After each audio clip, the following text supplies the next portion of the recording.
আজ আর যাবে না ভেবেছিল বেদান্ত। ভেবেছিল অফিস থেকে বেরিয়ে সোজা ট্যাক্সি ধরে নেবে। যাবে না ঠিক করার পর বেরোবার তাড়াটাও চলে গিয়েছিল, তাই বেরোতে দেরি হলো। বিগত 2 সপ্তাহ বেদান্ত 5টা বাজার মিনিট 15 আগেই বেরিয়ে পড়ে। 2 সপ্তাহ আগে একদিন এক বন্ধুর সঙ্গে কথা বলতে বলতে নিজের স্ট্র্যান্ড রোডের অফিস থেকে হাঁটতে হাঁটতে টি বোর্ডের সামনে চলে এসেছিল। বন্ধু নিজের কাজে চলে যাওয়ার পর ট্যাক্সি না পেয়ে বাস ধরেছিল গড়িয়া। তারপর থেকে রোজই হেঁটে টি বোর্ডে এসে বাস ধরছে। আজ আর যাবে না ঠিক করেছিল, কারণ যার জন্য যাওয়া সে 3 দিন ধরে আসছে না। 5টা 10 থেকে 15-র মধ্যে বাস স্ট্যান্ডে এসে বাস ধরে, এটাই রুটিন। কিন্তু বিগত 3 দিন পাত্তা নেই।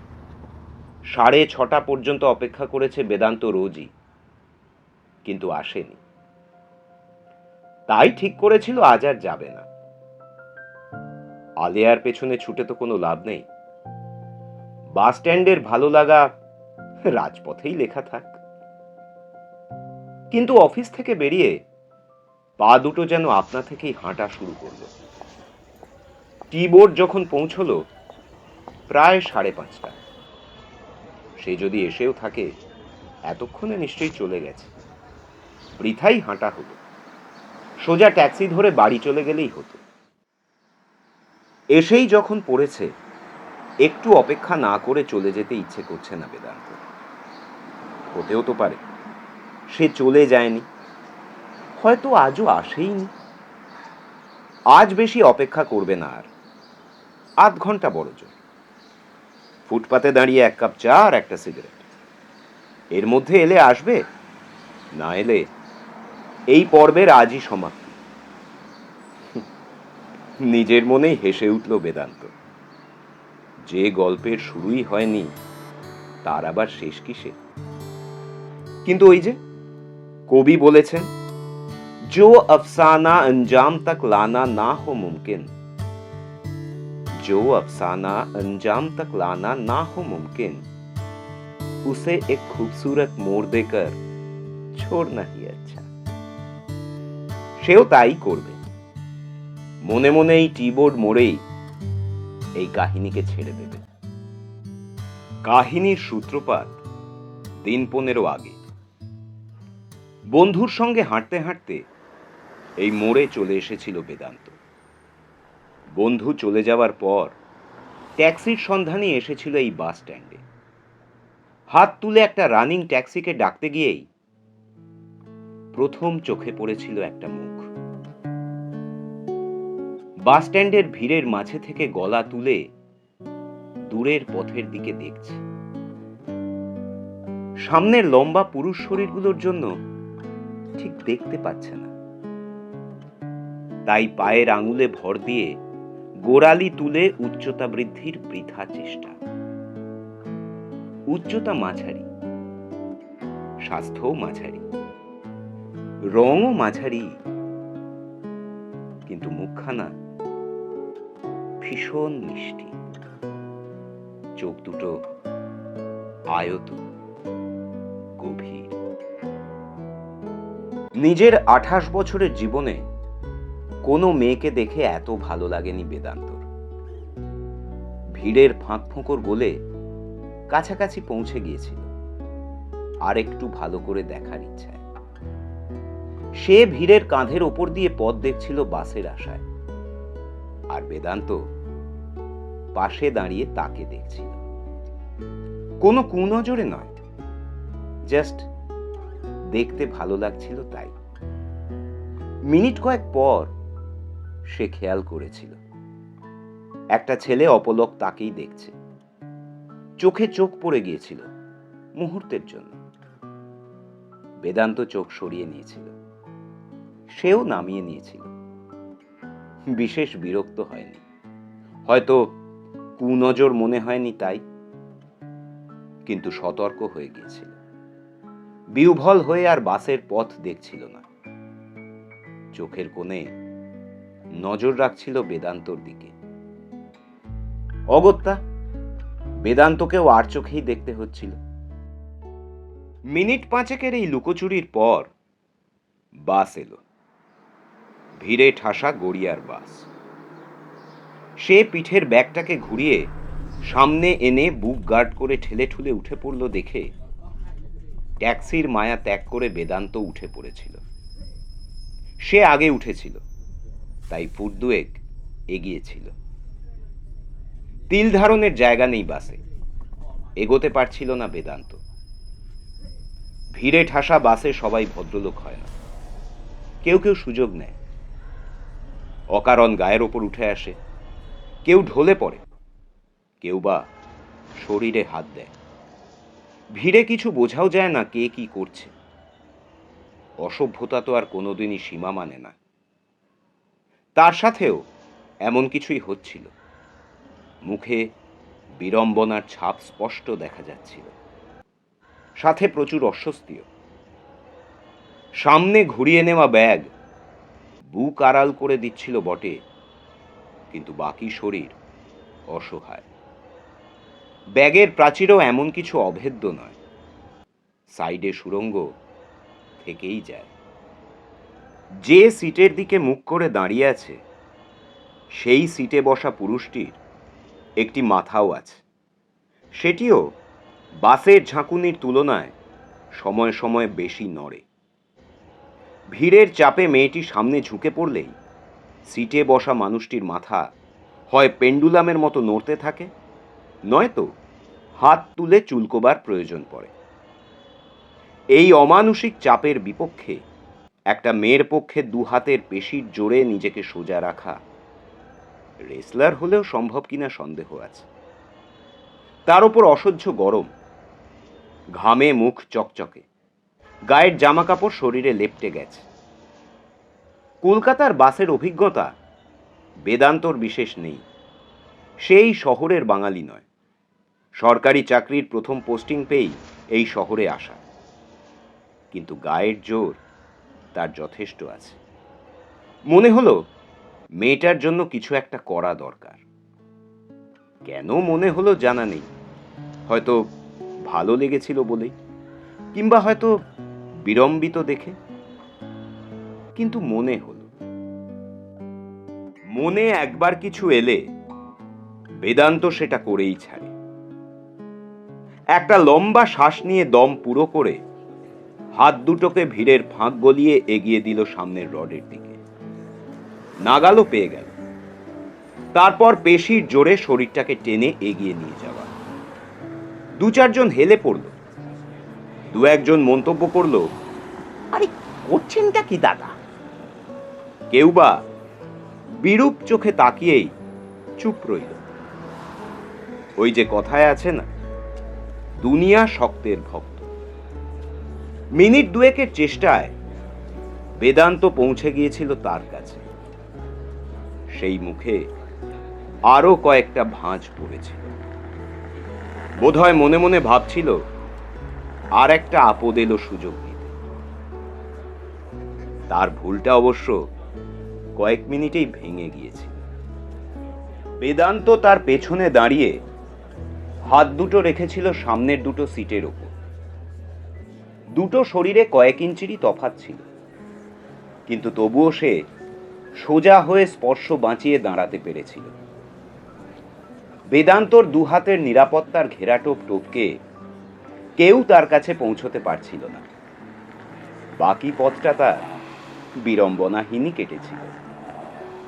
ঢাকুরিয়া এসে ভিড় কমে গেল। ভিড়ের অজুহাতে আর সুযোগ নেওয়ার সুযোগ কারো ছিল না। কিন্তু বেদান্ত হাতের বেষ্টনী আলগা করেনি। সেও তেমন কোনো ইচ্ছা প্রকাশ করেনি, বরং চুপচাপ নিরাপদে দাঁড়িয়ে ফোন ঘাঁটছিল। সুলেখায় নেমে যাওয়ার আগে কৃতজ্ঞ দৃষ্টিতে নীরবে ধন্যবাদও জানিয়ে গিয়েছিল। সেদিন থেকে রোজই বেদান্ত 5টা নাগাদ টি-বোর্ড বাস স্ট্যান্ডে চলে আসে। সে আসে মিনিট 10-15 পরে। নীরবে পাশাপাশি দাঁড়িয়ে অপেক্ষা করে। একসঙ্গেই বাসে ওঠে, বেদান্তর কাছেই দাঁড়ায়। ভিড় হলে বেদান্ত হাতের বেষ্টনীর নিরাপত্তা দেয়। এটাই রুটিন হয়ে গেছে। কথাবার্তা এখনো হয়নি, নামটাও জানা হয়নি, কিন্তু তবুও বেদান্ত ট্যাক্সির আরাম ছেড়ে ভিড় বাস ধরার জন্য রোজ আসে। কিন্তু গত 3 দিন ধরে ব্যতিক্রম ঘটছে। বেদান্ত আসছে, কিন্তু সে আসছে না। দেরি হচ্ছে ভেবে বেদান্ত অপেক্ষা করছে, কিন্তু তবুও সে আসে না। শেষে হতাশ হয়ে বেদান্ত সেই ট্যাক্সি ধরেই বাড়ি ফিরছে। আজ 4র্থ দিন। আসবে না ঠিক করেও এসেই পড়েছে বেদান্ত। অপেক্ষাও করছে, কিন্তু আর বেশিক্ষণ নয়, 5 মিনিট। 6টা বেজে গেলেই ট্যাক্সি ধরে নেবে। সব গল্পের তো আর পরিণতি হয় না, এই গল্পেরও না হয় হবে না। আর আসবেই না এই বাস স্ট্যান্ডে, অপেক্ষাও করবে না। কিন্তু হলো না। 1 মিনিট বাকি থাকতেই নজরে পড়ল। নিজের অজান্তেই তার আসার পথের দিকে তাকিয়েছিল বেদান্ত। দেখতে পেল এত জোরে হাঁটছে মেয়েটা, যেন ছুটছে। চোখে মুখে একটা অস্থির ভাব, যেন কিছু বা কাউকে খুঁজছে ভিড়ের মাঝে। প্রায় কাছাকাছি চলে এসেছে, তখনই ফুটপাতে দাঁড়ানো বেদান্তর দিকে চোখ পড়ল। পা দুটি যেন থমকে গেল কয়েক মুহূর্ত। অস্থির ভাবটা উবে গেল মুখ থেকে। ব্যাগ থেকে রুমাল বের করে ঘাম মুছল। নিজের মনেই একটু হাসল। তারপর চুপচাপ এসে পাশে দাঁড়ালো। এত কাছে, ব্যস্ত রাস্তার ট্রাফিকের শব্দ ছাড়িয়ে বেদান্ত ওর বুকের ধুকপুকানি শুনতে পাচ্ছে। এতক্ষণ ছুটে আসার ফল। নিঃশ্বাস এখনো স্বাভাবিক হয়নি। বেদান্ত একবার ভাবলো চা খাবে কিনা জিজ্ঞেস করবে, তারপরই চেপে গেল। যার নামটাও জানা নেই, সে ফুটপাতে পাশে দাঁড়িয়ে আছে বলেই চায়ের প্রস্তাব দেওয়া যায় না। অবশ্য ভাবার সময়ও বেশি পেল না। কিছুক্ষণের মধ্যেই বাস এসে গেল। সে একবার বেদান্তর দিকে তাকালো, তারপর গিয়ে বাসে উঠে পড়ল। যেন নীরবেই বলল, যাওয়া যাক। বেদান্তও গিয়ে ছুটে উঠে পড়ল। ভিড় মারাত্মক কিছু নয়। দুজনেই একটু ভেতর দিকে ঢুকে দাঁড়ালো। হাতের বেষ্টনীর নিরাপত্তা আজ আর দরকার নেই। বেদান্ত এক হাত সিটের ওপর রেখে আর এক হাত মাথার উপরের রডে রাখল। সে বেদান্তর হাত রাখা সিটের গায়ে হেলান দিয়ে দাঁড়িয়ে ফোন বের করল। ফেসবুক ঘাঁটছে। স্ক্রিনটা এমন ভাবে ধরা, বেদান্ত স্পষ্ট দেখতে পাচ্ছে। হঠাৎই মনে একটা বিদ্যুৎ খেলে গেল বেদান্ত। আচ্ছা, এটাও তো একরকম পরিচয় প্রকাশ, একরকম আমন্ত্রণ বা যোগাযোগ মাধ্যম। আশভি মুখার্জি নামের কটাই বা প্রোফাইল হবে?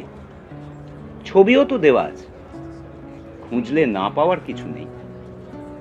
পকেট থেকে ফোনটা বের করে খুঁজল বেদান্ত, পেয়েও গেল। ফ্রেন্ড রিকোয়েস্ট পাঠিয়ে ফোনটা আবার রেখে দিল। দেখাই যাক ইঙ্গিত ঠিক বুঝেছে কিনা। ভুল হলে ওই খুবসুরত মোড় দেকর ছোড়না হি আচ্ছা।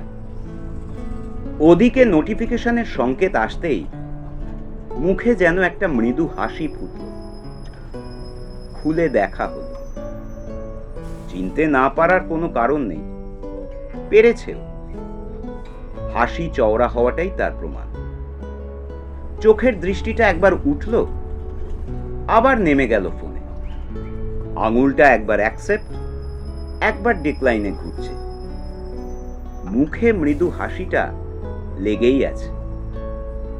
আবার চোখ উঠল, যেন প্রশ্ন, কি করব, গ্রহণ না বর্জন? আর সহ্য হলো না বেদান্ত, হাত বাড়িয়ে নিজেই অ্যাকসেপ্ট করে দিল।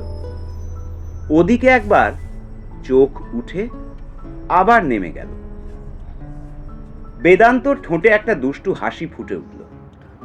নিজের ফোনটা পকেট থেকে হাতে নিয়ে নিচু করে এমন ভাবে ধরল যাতে স্ক্রিন আশবির চোখের নাগালে থাকে। ফেসবুক খুলে স্ট্যাটাসে লাইন কটা লিখে পোস্ট করে দিল।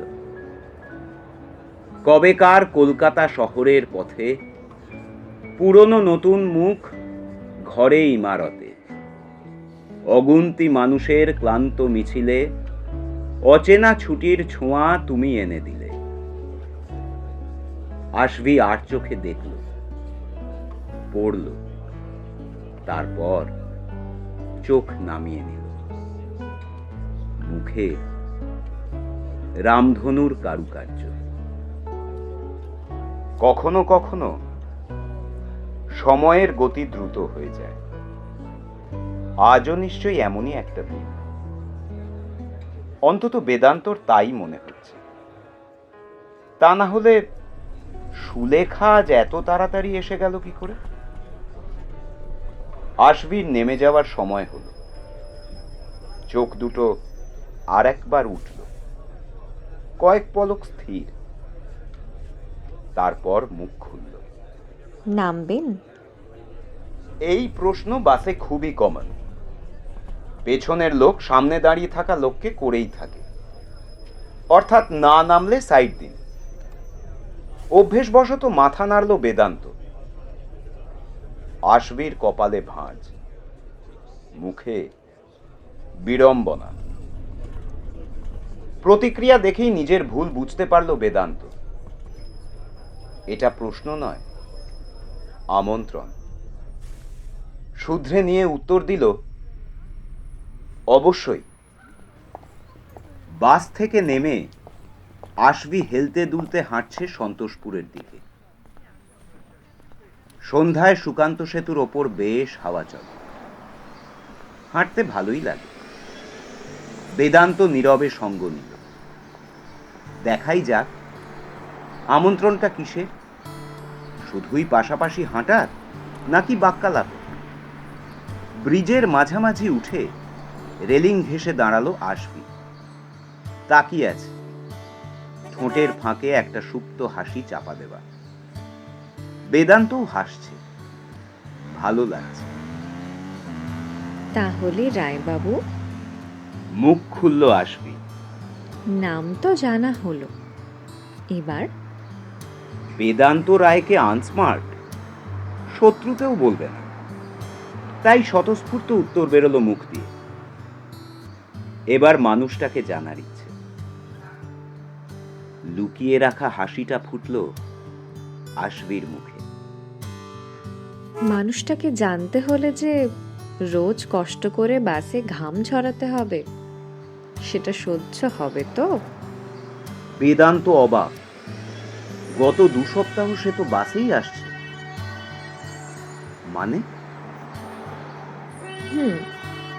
মানে মজার হাসি আশবির মুখে। কাল 6:30 নাগাদ বাস স্ট্যান্ডে পৌঁছে দেখলাম বাস দাঁড়িয়ে আছে, অথচ উঠলেন না। ট্যাক্সি ডেকে বেরিয়ে গেলেন। বাসের কষ্টটা কি এই অবলাকে সঙ্গ দেওয়ার জন্যই করা হয় নাকি? ইস, কাল তাহলে একটুর জন্য মিস হোক। আর আমি ভাবলাম বুঝি 3 দিন অফিস কাম। তা ডাকলেই হতো। আশবি চোখ জোড়া স্থির। ধরবো বলেই তো ছুটে ছুটে এসেছিলাম, ধরা গেল না। ডাকার উপায় ছিল না, নামটা তো কাল জানা ছিল না।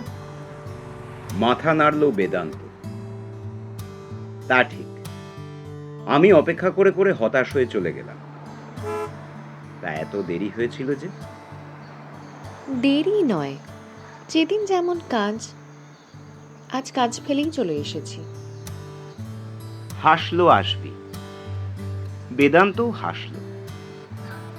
এই চলে আসা যে কত আনন্দে, সেটা ভাষায় প্রকাশ করা কঠিন। আচ্ছা, ব্রিজের ওপারে আমার বাড়ি। আজ তবে আসি। কাল তাহলে কখন দেখা হচ্ছে? প্রশ্ন বেদান্ত। 6:30 বাস স্ট্যান্ডে, ফেরা কিন্তু বাসে। সহ্য হবে? সঙ্গ থাকলে হেঁটে ফেরাও অসহ্য হবে না। না, এত কষ্ট করতে হবে না।